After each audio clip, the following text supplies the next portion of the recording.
Tandis que la saison 5 de Rick et Morty est déjà en production, tous les épisodes actuels sont désormais disponibles sur Netflix.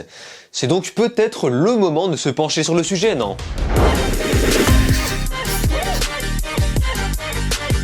Salut à tous, c'est Vince alias AmerGame et on se retrouve aujourd'hui pour la première fois afin de vous parler de Rick et Morty, créé par les deux ambitieux Justin Roiland ainsi que Dan Harmon. Nous parlons là d'une série animée américaine diffusée pour la première fois le 2 décembre 2013 sur Adult Swim, la chaîne de télévision américaine qui diffuse les programmes que Cartoon Network préfère éviter de proposer aux enfants. Voilà, c'est un petit peu la chaîne pot pourri où on est sûr que les enfants ne toucheront pas. La diffusion en France, en revanche, s'est retrouvée complètement désynchronisée. D'abord diffusée sur France 4 2 ans plus tard, en 2015, puis Toonami reprend sa suite, pour enfin tout retrouver sur Netflix de A à Z au moment où je sors cette vidéo. Rick et Morty va donc surfer sur la même tranche de série animée à l'américaine, c'est-à-dire le format qui va reprendre le schéma de la parodie du rêve américain, comme le faisaient les Simpsons, les Griffins, American Dad et pourquoi pas Futurama, mais sur un ton adulte visant plus sur du South Park.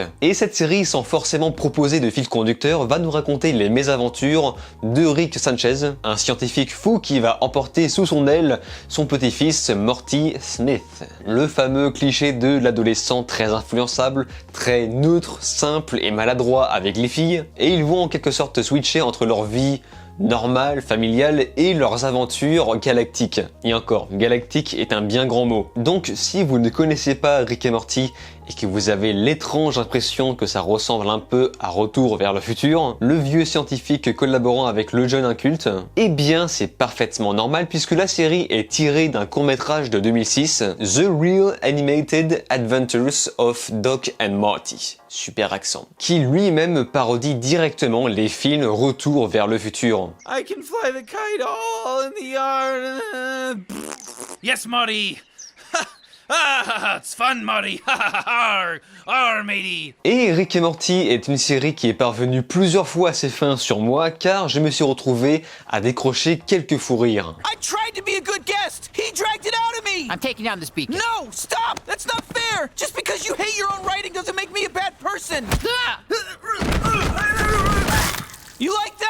You want me to cut to 3 weeks earlier when you were alive? D'ailleurs, ce qui est étrange, c'est que c'est plus une série qui me fera marrer tout seul derrière mon écran, plutôt qu'à plusieurs, alors que, à contrario, je pourrais très bien en rigoler à nouveau, juste en reparlant avec des potes. Et pour ma part, j'ai un énorme faible pour l'épisode du Rick Cornichon. Comme beaucoup, j'ai envie de dire, et vous allez peut-être trouver ça un peu cliché, ou encore l'épisode Black Mirroresque sur les toxines. Et malgré l'absurdité à pisser de rire de la série, cette dernière va se démarquer de la masse grâce à son aspect plus philosophique qu'on ne l'imagine. Ce que la saison 4 essaye encore de nous proposer. Par exemple au pif, le premier épisode de la saison 4 où Morty trouve une solution pour mourir avec Jessica. Il doit suivre bêtement un chemin bien précis, juste pour atteindre cet objectif, sans finalement profiter une seule fois de Jessica dans sa vie. Bon après cet épisode est très littéral dans son propos, mais des exemples comme ça, il y en a des dizaines d'autres. Et pour être franc, il me faudrait vraiment une vidéo entière différente pour chaque épisode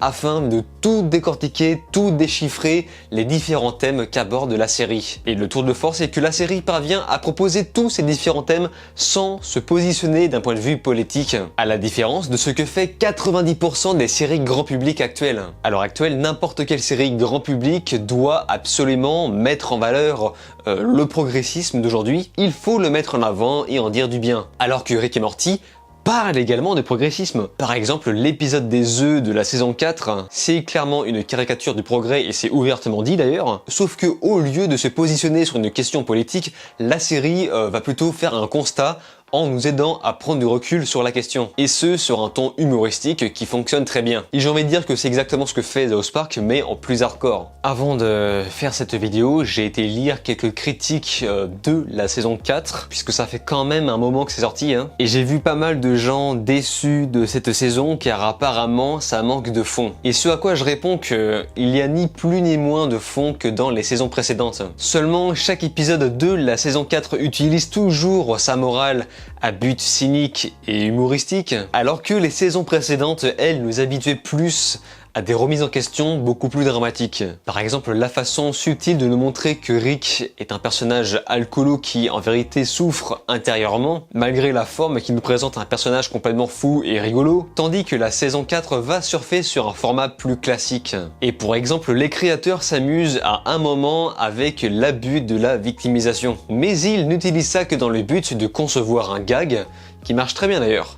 Mom, you can't stop true love. Oh, yes, I can. You're assaulting me. Keep your voice down. I'm being assaulted. Yeah, okay. Statutory rape. Whoa. My daughter's about to be raped. No, I'm not. I'm being assaulted. Rape. Assault. Rape. C'est ni une régression ni une évolution, juste une façon de relancer la série pour mieux apprécier ses suites qui replongeront sur ce à quoi elle nous avait habitués. Et pour preuve, je vous donne comme exemple la fin de la saison 4 qui essaye bel et bien de retrouver cet aspect profond qu'on connaissait déjà. En démarrant la série, en voyant le format qui parodie le rêve américain, encore une fois comme les Simpsons, les Griffins, American Dad, etc., je m'attendais à voir le cliché du savant con qui fait semblant d'être intelligent, mais pas du tout. C'est vraiment retour vers le futur x10. Et d'ailleurs, pour en revenir sur l'aspect alcoolo de Rick, j'ai l'impression que ça a été beaucoup moins prononcé dans la saison 4. Et j'imagine que c'est fait exprès. Mais en revanche, ce dernier ne manquera pas à son habitude d'exploser le quatrième mur à coups de massue. Et c'est pour ça qu'on aime cette série. Et dans tout ça, les créateurs sont d'une créativité incroyable,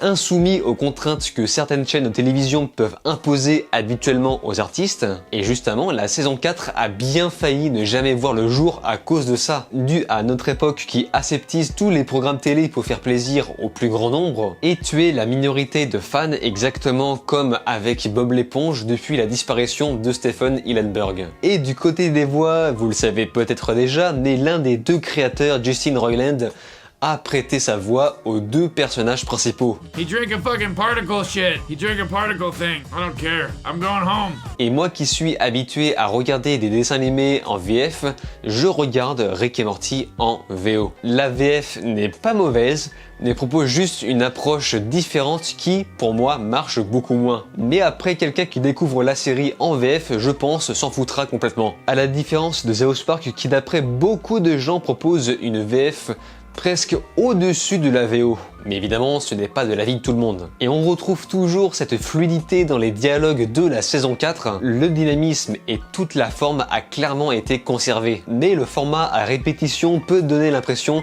que la série se rapproche doucement d'un Simpson classique, et j'avoue que ça me fait un peu peur. Visuellement, je trouve ça vraiment très beau. Voilà, je le dis, je trouve ça très beau. Il y a une belle utilisation éclatante des couleurs, le chara-design est original, et le style parvient vraiment à traiter du dégoût de la vie et de la remise en question de notre existence, de la science et des mondes parallèles, juste par la qualité des images et des animations. C'est aussi pour ça qu'on doit regarder Rick et Morty. Sa capacité à créer des choses si absurdes qu'on ne peut pas s'empêcher de se questionner sur le fonctionnement de notre univers. Et c'est d'ailleurs pour ça que je disais que c'est beaucoup plus philosophique qu'on ne l'imagine. Et je trouve que la saison 4, malgré son léger manque de fond, parvient à conserver cette qualité. Mais ce n'est pas forcément la musique qui va contribuer à cette qualité, même si elle remplit parfaitement son rôle. Donc Rick et Morty est une série à voir et à revoir, mais surtout à revoir. Si vous n'accrochez pas dès le début,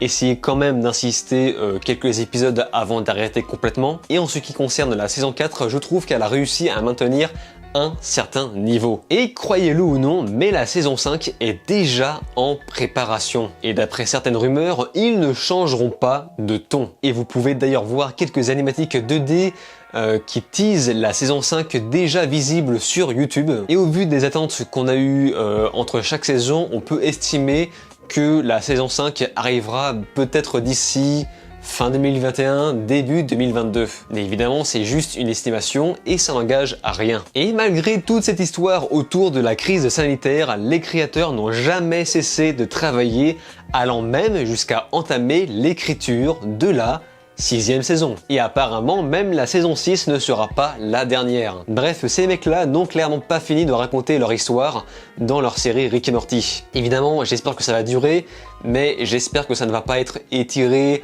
en long et en large jusqu'à tout épuiser les ressources de leurs idées. J'espère juste que cette série saura s'arrêter noblement au bon moment. Voilà, en tout cas, si vous connaissez Rick et Morty et que vous avez un avis dessus, n'hésitez pas à m'en faire part dans les commentaires. Mais si au contraire vous ne connaissez pas et que je vous ai donné envie, n'hésitez pas à me le dire également. Comme d'habitude, je lis et réponds à quasiment tout le monde. Sur ce, on se laisse ici. Je vous invite à vous abonner à ma chaîne YouTube, cliquez sur la cloche, likez, partagez et de regarder mes autres vidéos. Je vous dis alors ciao et à la prochaine.